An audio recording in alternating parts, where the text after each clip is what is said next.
All right, welcome back to VIBE Edu for the last episode of this series on student behavior.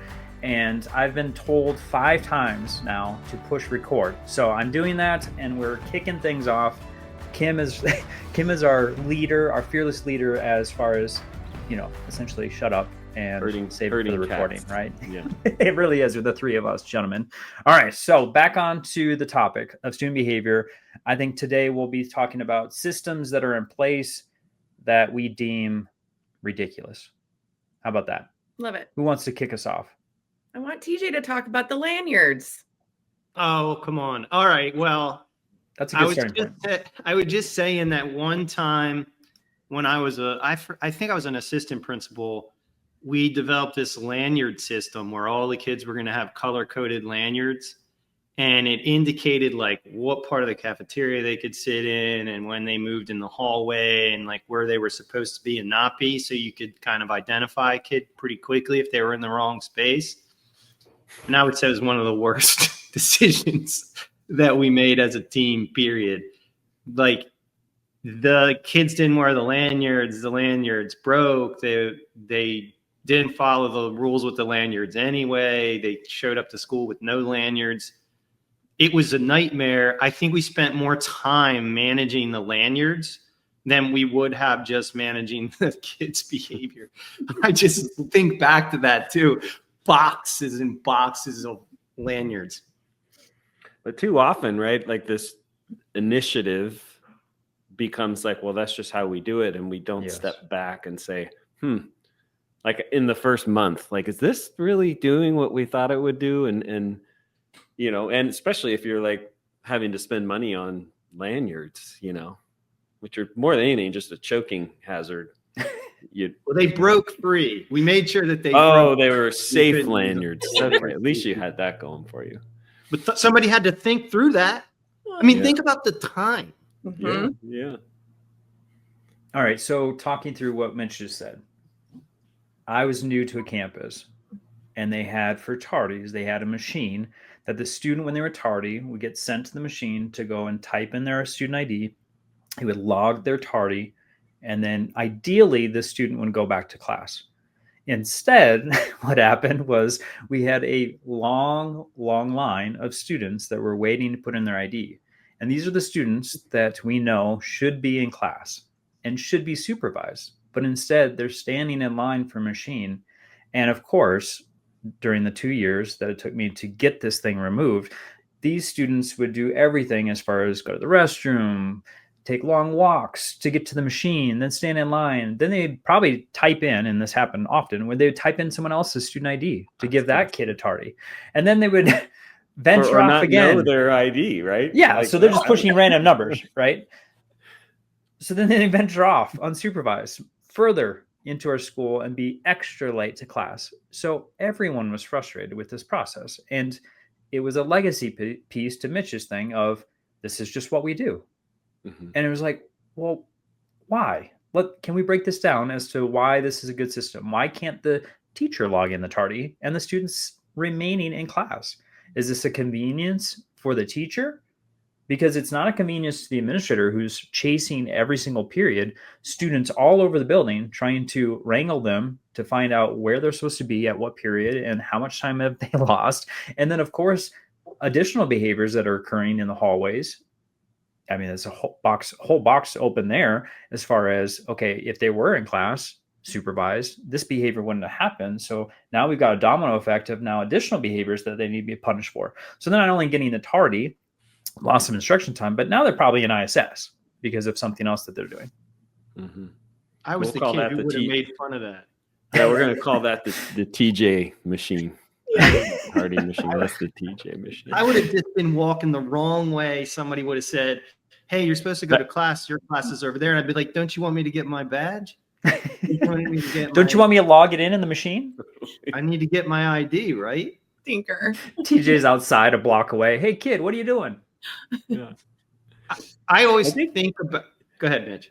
I was just going to say, when it comes to both of these scenarios where like tardies or attendance and all of that, if you have an issue as a school, stepping back and figuring out the why behind it, like you're saying, Josh, But then weaving in, it's like the mashup of what we hope will happen is students will demonstrate more self-regulated and goal-oriented behavior.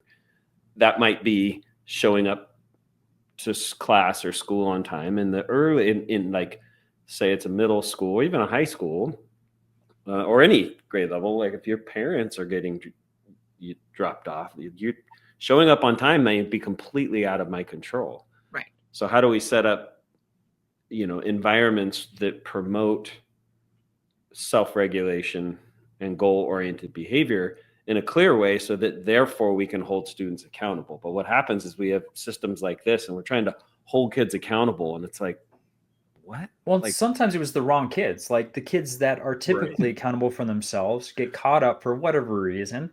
They have to go to the machine. Now they're crying. Now their anxiety is up. Now they're with the counselor. Now I'm getting a phone call from the parent. How dare you call my kid out? And now they're not going to be able to learn because they're at this heightened state. I mean, there's like two, sides of that coin.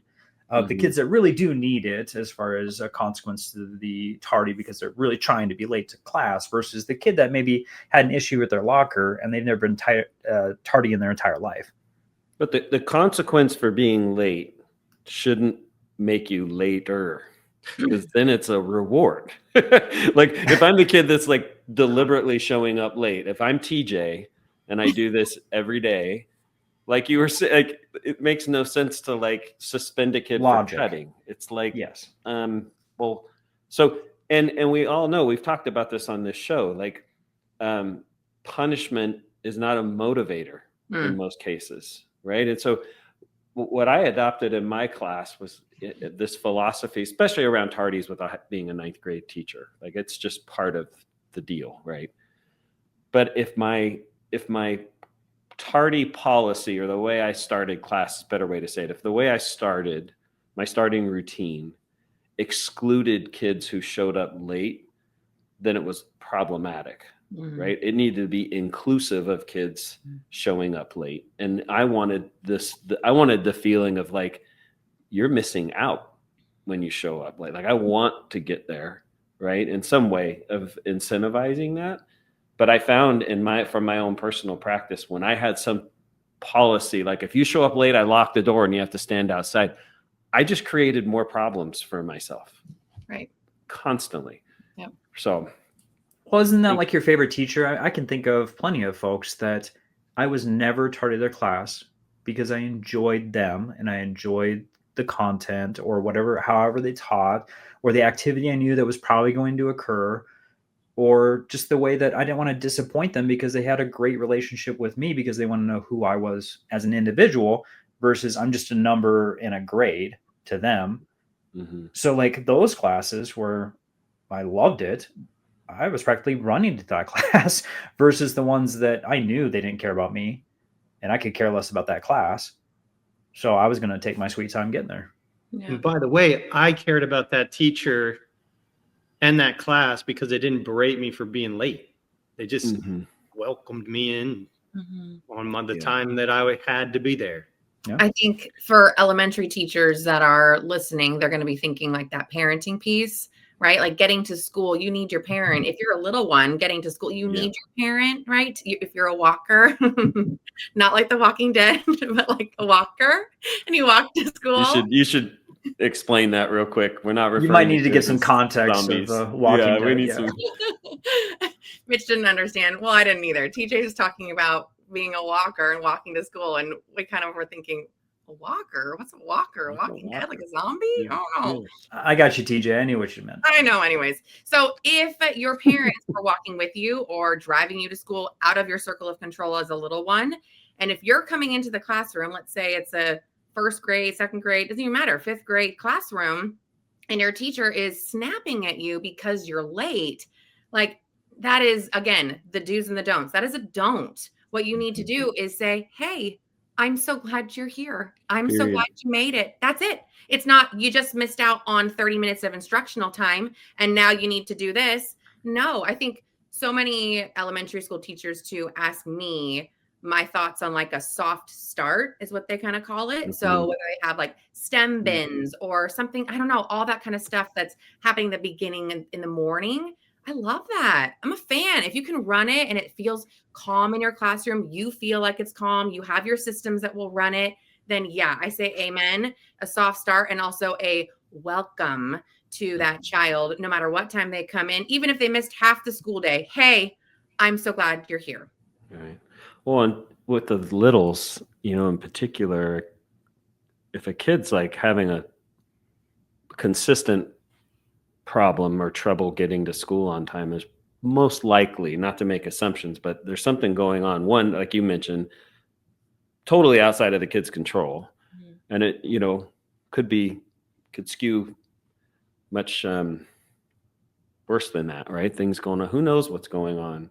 But that's true of big kids too, Kim. I don't know if I was talked about it when we were recording, but for me, like tardies drove me nuts. I don't know what it was. It was the one thing where I had to do everything in my power to just chill out. I was just like, you got to get here on time. And then I realized one day, and this is what I think is true, I hadn't defined what it meant to be on time to my class. I just assumed everybody knew what it meant to be on time. And if we only have 50 minutes or 40 minutes together, it matters that you get here on time. Like every minute counts in that scenario, where if I have you all day, I could have this time that allows for some elasticity, those first 15 minutes, like totally. Yep. But when I finally realized, I have my idea of what it means to be on time, but there's 30 other or 36 other ideas, definitions of that in the class, and they're all valid. It could mean being in the class. It could be me standing outside the door. It could be in the general vicinity in the hallway. But once, for the sake of clarity, I said, this is what it looks like to be on time. Like now I didn't make any assumptions. I painted all the gray areas black and white, and I gave here's now your gift of, you get to make the decision. Are you going to come on time or not? It's easy to do. In my class, your organized binder is open to the weekly lifeline. It's white. The one in front of it's gold. The one behind it's like absolutely clear. Once I just did that, most of my tardy issue went away. It was weird. And then if a kid really was tardy, it would be like, well, let's lead with curiosity. Like, hey, what's going on? Yes. You okay? I'm so glad you're here. And I'll never forget, I had this kid, Christian, showed up late every day. And not at the beginning of the school day, like middle of the day. Like, come on, man, you could get here on time. And after a while, we're kind of going round and round. He's showing up late. Not really late, but just late. And he knew what to do. He'd come in. That's that inclusive thing. He gets binder out. I actually have a video of this kid showing up late and how quickly he engaged. I didn't mean to catch it. I was videoing for something else. But finally, I pull him aside. I'm like, yo, Christian, you're killing me here, man. And he's like, Mr. Weathers, I'm going to be late every day. And I was like, what? He's like, it was after lunch. I'm like, it's after lunch, man. You can make it. And he's like, well, I walk my girlfriend to her class every day. I can, walk her to her class, and then I come to your class, and I'm not going to stop walking my girlfriend to class. So whatever the consequence is, I'm willing to take it because this is too important for me. And I was like, okay, now I understand. I'm not upset. Like, Respect. Can you get here as soon as you possibly can? And he was. Chivalry. In the name of chivalry, we will overlook your tardiness. You see, like I melted. I was like, oh. Yeah. Oh. But I think all of this, like the Josh story, your story, TJ, your story. I think that one thing, in terms of do's and don'ts, if the do is, or if the don't is the machine and the lanyards and all this nonsense, if the do is just, how about we have a policy that no one's in the hallway when class is going, and if you are in the hallway, there's a reason for it. We shouldn't just have kids. I've done school visits where you walk around on campus and class is in session, like again, middle school, high school scenario, and there's like hundreds of kids just milling around. That's if we had a policy of like, hey, okay, even if you're late, you're on your way to class. Like there's going to be somebody. Still have to have someone in the halls, like monitoring that. But I think it just simplifies everything, right? I mean, I'll default to the three of you, but it seems like, Well, I think I really think the rules just need to make sense. I mean, they need to make sense to the adults. They need to make sense to the kids. Like when we put these things in place, like you were talking earlier, I was thinking about this old business book called The Goal, and where the bottleneck shows up, which is Josh's point about the kids being even more late to class because they were late to class. And I was also thinking about a high school example where when kids show up late to first period, they have a consequence. But if they just show up for second period, nobody really knows. And so these things are backfiring on us, right? Like you can get a kid maybe 15 minutes late, but they're making a decision in the parking lot to just wait 45 more minutes and go in for second period. And so we got to think about what's the goal. If the goal is to get all those kids out of the hallway, maybe we need to think differently about what's going on in the classrooms and why they don't want to go there, what their schedules look like, how much free time do we give them? I mean, there's other things besides consequences that come to mind for me. Like really, for example, I had a bunch of middle and high schools start building in breaks for kids. Yep. And they started getting to class on time. I mean, the 4 minutes, I work with a school that's a quarter mile. Yep. The school's a quarter mile. So a kid's got 4 minutes to get from one end of the school to the other. And it's almost impossible. Yeah. Yeah. Forget going to the bathroom or stopping by your locker or walking your girlfriend. Or in my daughter's case, like she has sent me pictures. Like there's certain places where hallways come together, and she's like, you don't get to choose like when you move. I mean, she's just like, it's jammed. Yeah. Kids. She's like, if I'm not there, like she's got her system down, which is good. But if she's like a few seconds late, she's like, I'm stuck. And I'll probably be late to my class. Well, and there's systems we had to put in place too, Mitch, for that, because it was just like what TJ said. It was a quarter mile long, just the main hallway. And then we had these horseshoes. And so we actually had to make those horseshoes one way. And it was consistently trying to teach our kids to go one way. And then on the main hallway, it was like a road. We literally had lines on the ground for everyone to go always on the right. So that way we were trying to keep it so that it was just consistent flow, because we had almost 1,500 kids. It was like, and to TJ's point, it was only 4 minutes. So like we had to keep moving, or we were going to see a ton of tardies based on the master schedule. I want to go back though to what Mitch was talking about before. Real quick though, Josh, can you talk to the folks that run O'Hare International Airport? Oh, that's another. There's so many airports, Mitch, we could list off that need some assistance. Go ahead. Sorry, I digress. There's not a school principal who goes to an airport and doesn't think about that. I guarantee. Well, we have to think about all of this, right? Yeah. But and TJ, I think you made this point too about punishment, right?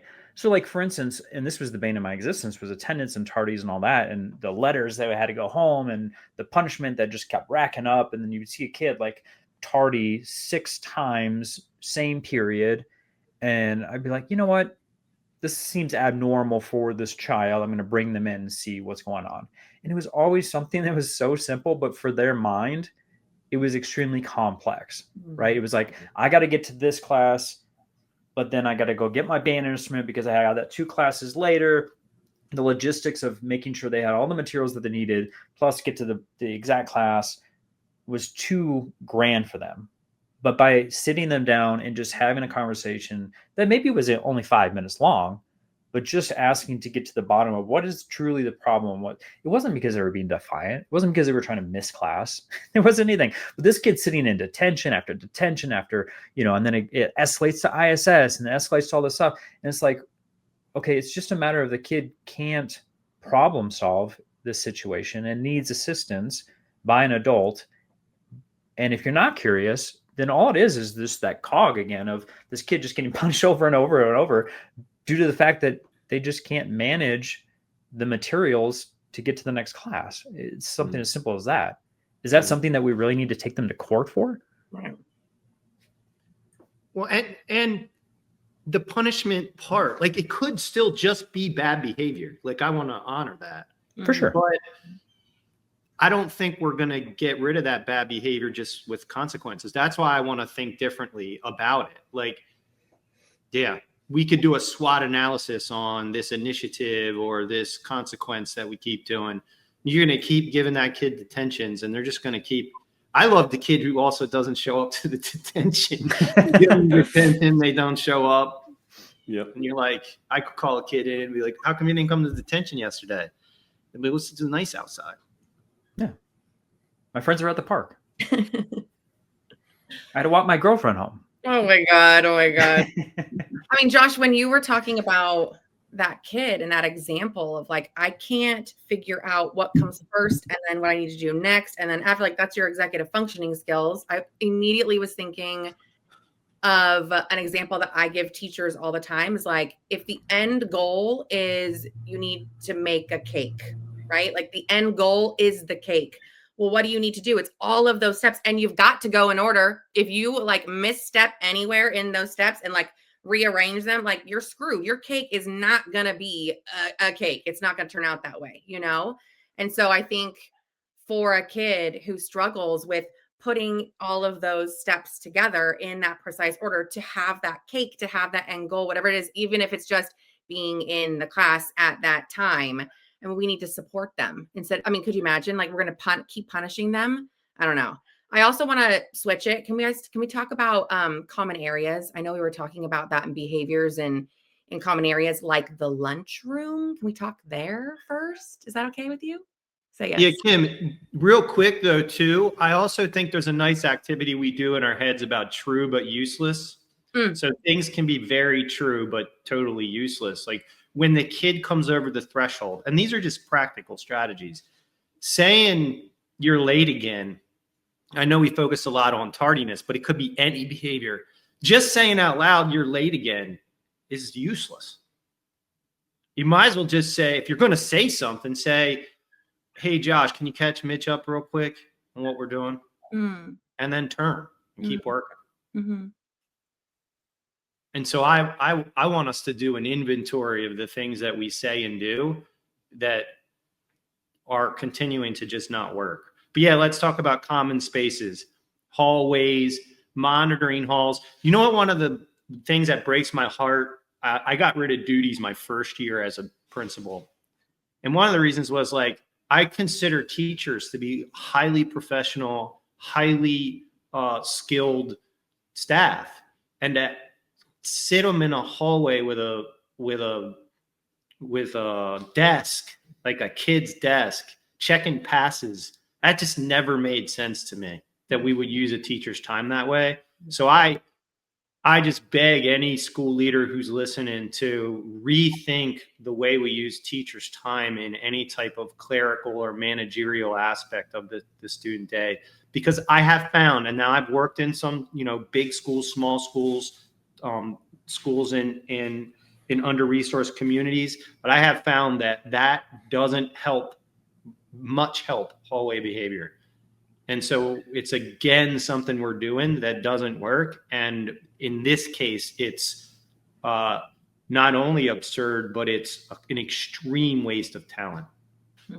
But there is a culture, I think, not assigning duties, but I've experienced when the culture is that teachers and that adults are around, just by proximity and presence, it can help those 100%. common areas that Kim's talking about. So if the culture of the school is, again, let's just say middle school, or even like on my prep at lunch, like my door is locked, you can't find me. I only am on when I'm teaching.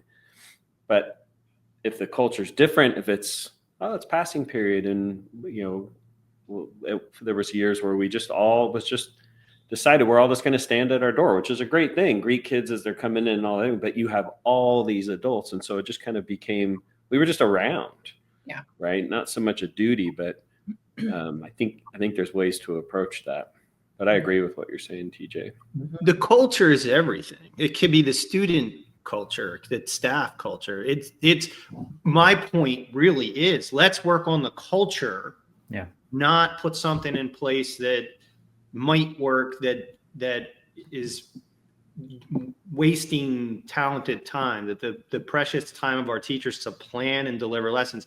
I'm going to spend it every waking hour thinking about how my teachers can do two things, and that's plan and deliver lessons, not sit at a desk in the hallway. And I'm certain there's somebody here who's, somebody listening who's thinking, I can't not do that. I have to have the teacher at the desk in the hallway. Well, fine. I'm not saying rip that out of the system tomorrow, but I'm saying think really hard about what we're trying to accomplish, and let's work on the culture so that we don't have to do that anymore.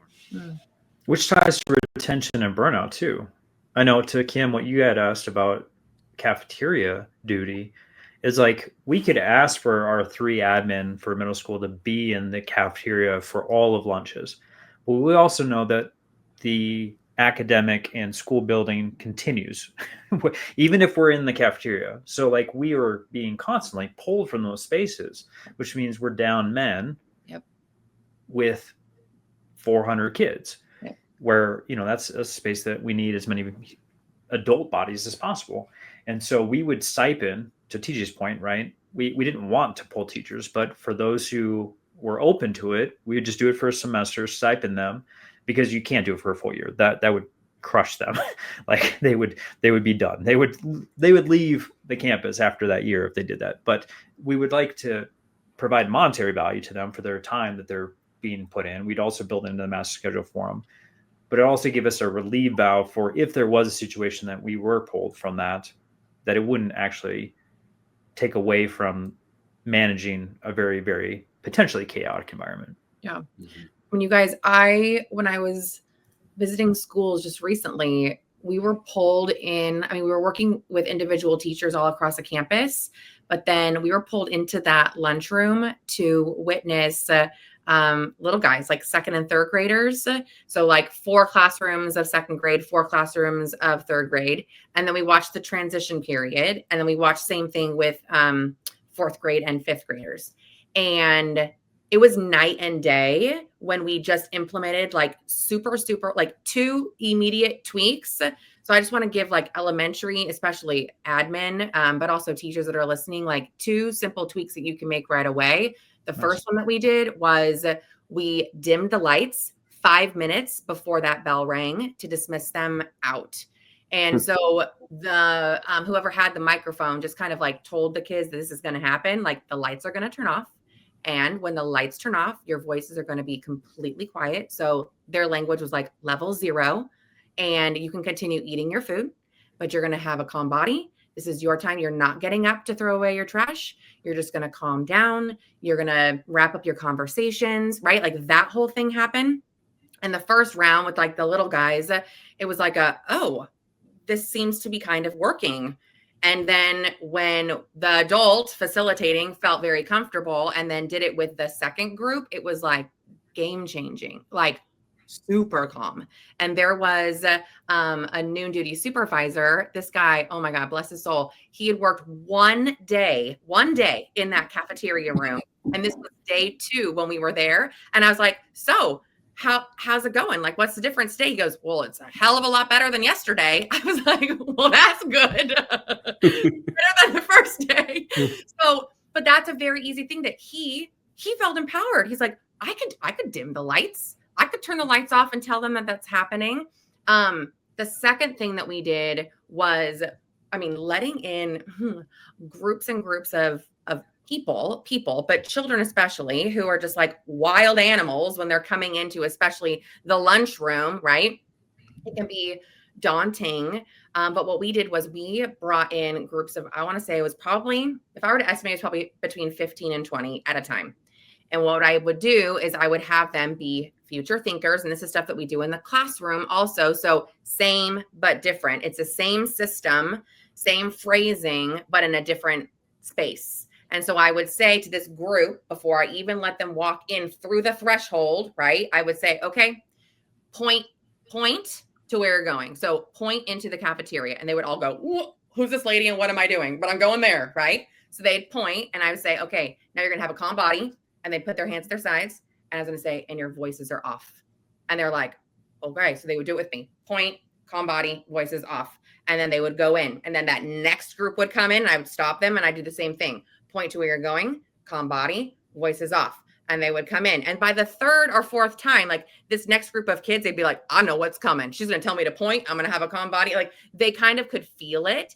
Now that changed the climate in that whole entire cafeteria. Was it completely quiet? No. Were their bodies completely calm? No. But was it quieter? Yes. Was it calmer? Yes. Because they could see into the future, right? They could feel that calmness in that space. And if you guys do this mental dress rehearsal with your kids before you release them. So this is your elementary school teacher. So like at your door or at the end, right before you dismiss them, have them point to where they're going. Remind them it's a calm body. Remind them voices off. Have them act it out. And then if you have somebody like a noon to do supervisor who could also do that, that's 3 things. Very, very simple for them to do. It changes everything. So I don't know. Those are my 2 things and also visuals, but you guys can, I don't know. Where'd your wheels go? I'd love to know. Well, I like the strategy part of that, I will say. And I also like the movement. Like when you teach kids through movement, like point, the calm body, we learn to internalize things much better when there's movement associated with it. And I think you could do this with elementary kids, but I did it with middle kids where I just took a couple of, student leaders, not necessarily like the class president, but just like kids I knew had influence. I brought them in and I was like, yo, the cafeteria is nuts. And they're like, yo, bro, it's nuts in there. And I'm like, what do you do if you're me? I got to manage this place. I can't have it be nuts like that. We can't have food fights every day. I mean, listen, a food fight once in a while, I get it. But how about like, what can we do? And they told me what to do. They gave strategies. And one of them was, we'll talk to some people for you. Love. Yeah, kids are great. Ask them. Yeah. Well, even have a cleanup. We used to have kids that would volunteer to clean up after, so the custodian didn't have to do it. And, it was only a few minutes because we wanted to make sure that they were getting class on time. But I mean, we would ask our leaders, we'd ask our athletes, we'd say, hey, who wants to step up and help out during sea lunch, whatever. Yeah. And we'd always have a group. But Kim, I was just thinking like in the middle school and just continuously trying to perfect how to get kids in, how to get them seated, how to get everybody through the lunch line, how to get them to sit down and clean up after themselves to be released, to get them to class on time. I mean, I was just having a flashback moment, and all those variables that when you get into admin, you don't even think about and how you consistently try to change that environment to make it as smooth as possible. Yeah. There was, go ahead. I was just going to say, the opposite strategy is true sometimes too, which is let's teach the adults to be able to live with a little more chaos. Because it's controlled chaos for sure. 400 kids or 300 kids in a cafeteria, or like one time we had these 8th graders and they were pretty loud in the hall and people complained. And I said, there's 400 kids in the hall. So we just have to be a little okay with that. But I think asking other more important questions and like controlling the environment, although I agree with what Kim said, is like, are there ways to get some kids outside when they're done eating? Yeah, some incentives. Are there other places kids can eat? Like, is there another common space? So we opened up, like we had 400 kids in the cafeteria, but if I asked staff, and the one time the media specialist said, well, I'll have some kids if there's a group of kids who wants to come see me. So now there's 30 kids over here and there's 20 kids over there, and 100 kids go outside and there's one person out there instead of there two people in here. And then all of a sudden there's not 400 bodies in this one spot. And so those are just like, let's think about how we can be more liberal with what we allow kids to do versus constrict it every single time. I think phrasing is also really important, and that everybody has the same verbiage and phrasing and even like tone and tempo as they're saying it. So let me paint you a picture. This cafeteria worker, God, I loved her. I already miss her. I think about her daily. She was like, you got to help me. If you're here for behaviors, like you got to help me. And I was like, sister, I'm yours. What's up? And she was like, over here, there is a water station. And so what they had is like this big water jug with like a little spigot thing on it. Right. Great. And what happens is you've got to have water. I was like, well, that was my first question. Do you have to have it? Because I can see like this would be chaos. And she's like, We have to have it. Like, okay, fine. You got to keep it. And she goes, what happens is the kids just think it's hilarious. They leave the water like on, right? It's like on, and then it just was dripping. And she goes, so our solution to that was we put this bucket underneath. And then what happens with that is that now they're all splashing the water. I was like, oh my God, this is chaos. I feel you. I get it. So what we said was, okay, are you teaching them how? Like, has anyone ever even taught them like what's expected, like how you even fill up your cup with water? And she was like, I've just been snapping at them. I was like, of course you have. And solving problems, like putting Band-Aids on everything. And so I was like, well, what do we want? Like, what seems reasonable? Like 5 seconds. Is that reasonable? Like a 1, 2, 3, 4, 5. And she's like, sure. It's a tiny little cup. And I was like, and then can we add like a off and go?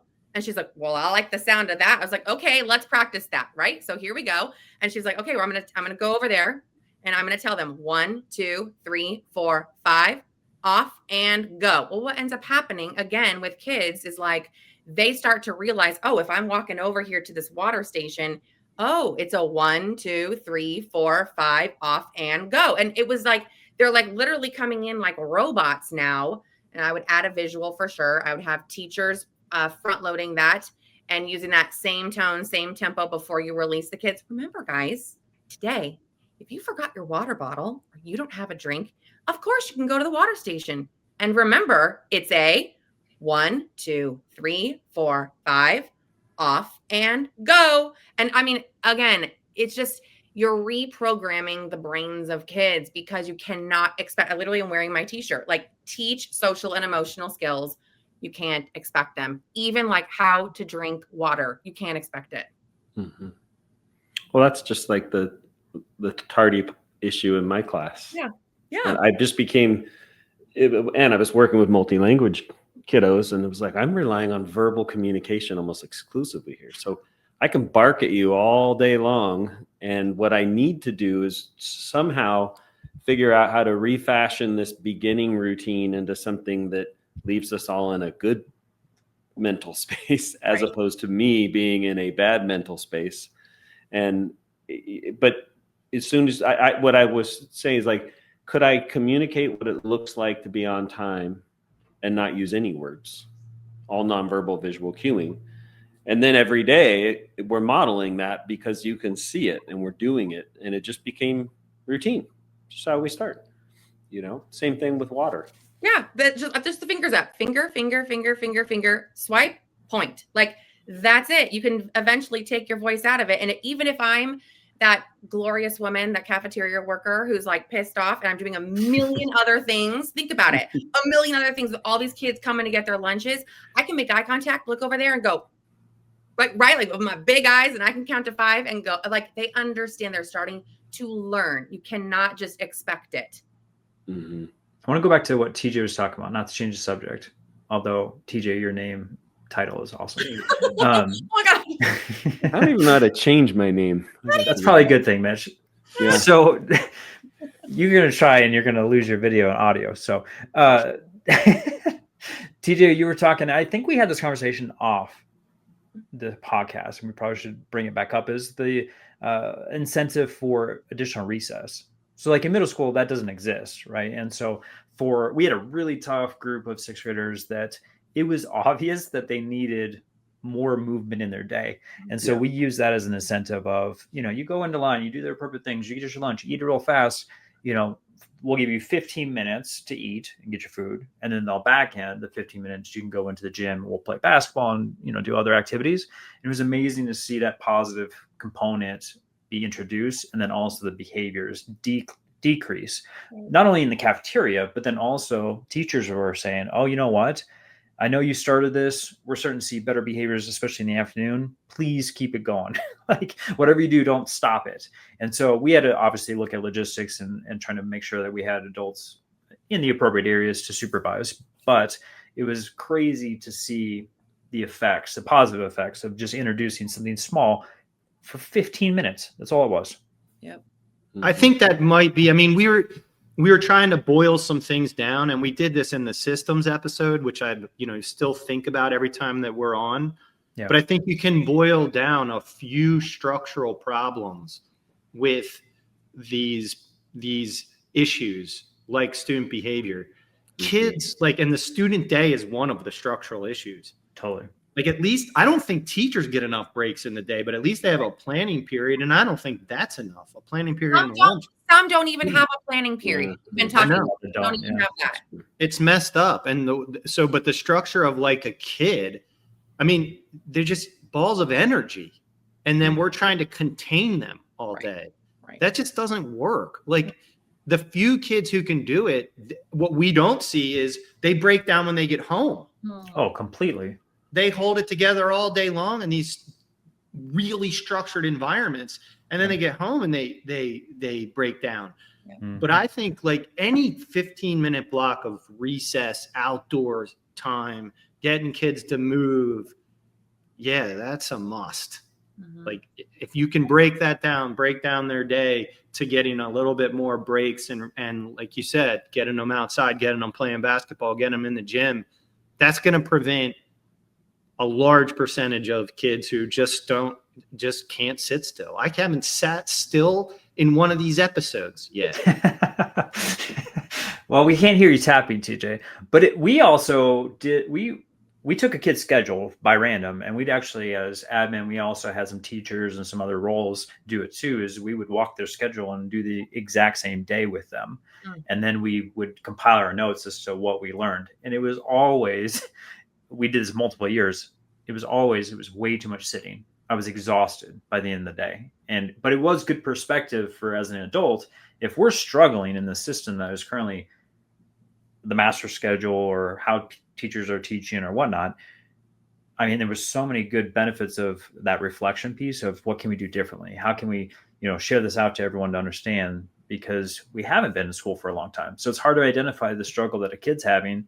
And if an adult not having as much energy and needed to have all this movement is struggling throughout the day and is completely exhausted and doesn't ever want to do it again, if that's our takeaway at the end of the day, well, how are our kids feeling?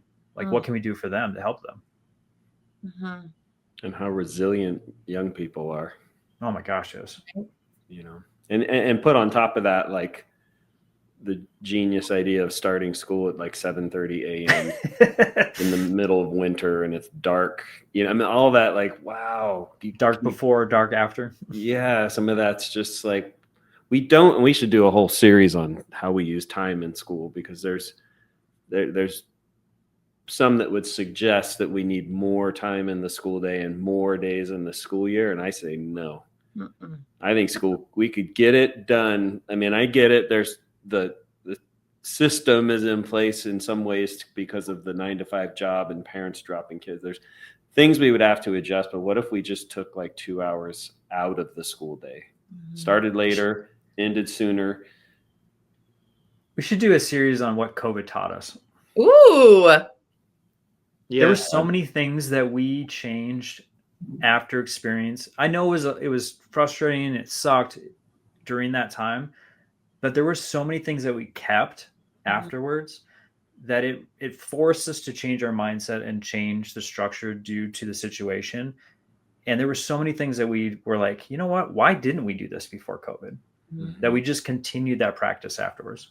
Yeah, but a lot of the stuff snapped back. So a lot of it did. We learned a lot, but a lot of it snapped back into place in a way that I just didn't like. But I will say this about resilient educators. I think that's a result of people having problems that they felt the agency to solve. Versus prior to COVID, we're just doing it because that's the way we always done it. And there's some policy somewhere that says we have to do it that way. When COVID came, those policies didn't matter anymore, because we needed to do something totally different. And so people had license to say, you know what, we're not starting until 9:30. How about that? And they did it. So I think if we just turn the system over to itself versus imposing all of these rules, and that's back to my point about more rules, and especially rules that don't make sense. I just don't see that as the answer. I think it's fewer rules and let the system behave in a way that is innovative. And, because I'm with you, Mitch. I'm also for year-round schooling. And that doesn't mean that kids go to school all summer. It just means we have large swaths of time where they don't come to school in the winter and the fall and the spring. How about a 3-week break instead of 4 days? Mm-hmm. No, and you can go to 4-day. You can go to 4-day weeks also. I mean, and where my thought process with the COVID piece was that, and maybe I've said this before, is that the understanding that there's a lot of wasted time during the school day due to systems and procedures and master schedules, that once you remove that, then you start to understand the time that's needed for a lesson and the work and whatnot really is a short period of time of the day. But you wrap in things like they need to be on the bus for a certain amount of time. They need to be in a holding place for a certain amount of time before the school day begins. Like all these other things that occur throughout the day that are really just students in the building. And you remove that, then you understand that this can be confined to a smaller piece of the week. And there are plenty of states that are starting to do this. And there's other components to that. And not to go back to the systems thing, but it's monetary, right? If I don't have to heat or cool a building for an extra day, I don't have to have the electricity on for that extra day. I don't have to have teachers potentially in the building for that day, and it's a planning day. Well, now I get to manipulate the financial structure of that, right? So I'm actually saving for a large district specifically a lot of capital there. So it makes sense to that. So I mean, to your point, TJ, like if it's 4 days a week, you could extend the calendar year and infuse some breaks in there, right? You could do a fall break, you could do a winter break, you could do a spring break, you could do a summer break, but they're all the same, maybe time frames, and you're saving a giant financial component if you're just subtracting 1 day a week.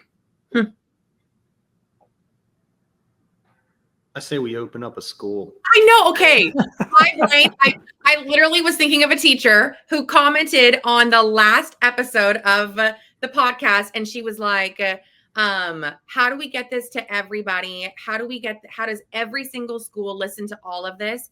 And in the community, she said, can like TJ and Josh, can't they just be like our administrators? And then Mitch and Kim, can you just teach all the children? I was like, sure. We could. I think that's probably a good stopping point for this episode before we get wrapped into building a brick and mortar school. That's a rabbit hole. That's a rabbit hole. It is a rabbit hole. All right. But I do want to chime in on is what Kim was saying as far as the comments. We love the comments both in Spotify and YouTube, but we would ask, and this is a huge ask, technically the next episode is supposed to be a mailbag, a VIBE Edu mailbag. That's a mouthful. And if you are willing and able to send in questions for us to answer, it could be on any of the topics that we've covered so far. It could be the systems. It could be, I don't know. What else have we talked about? We've talked about teacher evaluation. evaluation. Talk about systems. Teacher evaluation. We talked about student behavior, professional development. Thank you.